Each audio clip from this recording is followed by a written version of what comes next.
Bonjour à tous, ici Edine Omar. Aujourd'hui, je vais vous parler du projet COVID-19 Propagation Simulator. Il s'agit tout simplement d'un simulateur qui a été développé avec le moteur de jeu Godot Engine que l'on voit ici et qui permet en fait de visualiser la manière dont se propage un virus à travers une population. Je me suis inspiré du modèle mathématique SIR étendu qui en fait va tout simplement expliquer que dans une population, chaque individu est à différents stades de contamination ou d'une épidémie. Du coup, au tout début, il va être sain, ensuite il va être contaminé, infecté. À partir de là, soit il va être rétabli ou décédé. Du coup, avec différents paramètres ici qui vont rentrer en jeu pour passer d'un stade de la maladie à à un autre.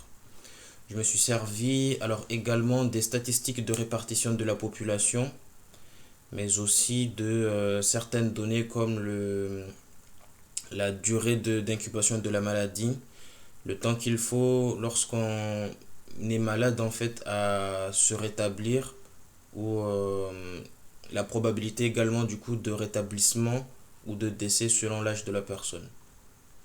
Alors lorsqu'on vient sur le site Interstice, je vous mettrai les liens dans la description.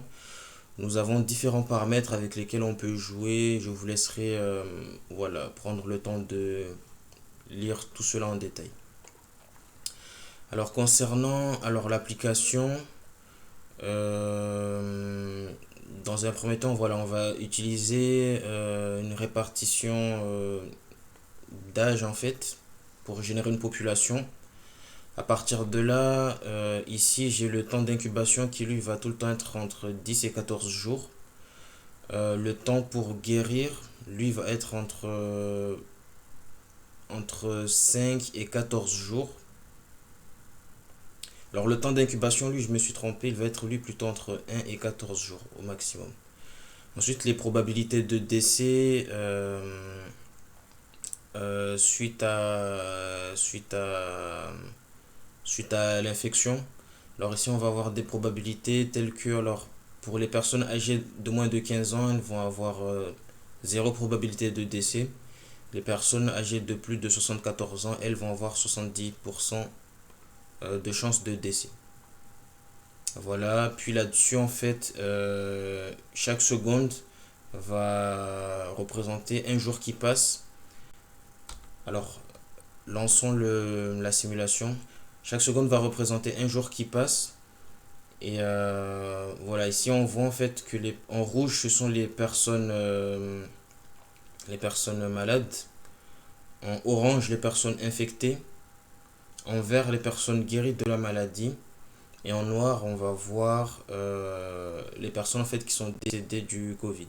Du coup, là, en fait, on voit que la propagation est très rapide et éventuellement, il y a des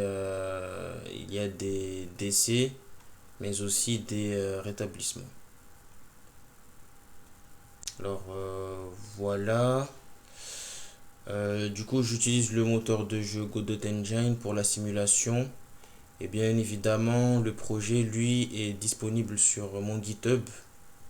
N'hésitez pas à jeter un coup d'œil, n'hésitez pas à contribuer ou à mettre en commentaire vos avis sur le sujet. Du coup, je vous remercie pour votre attention et à une très prochaine fois.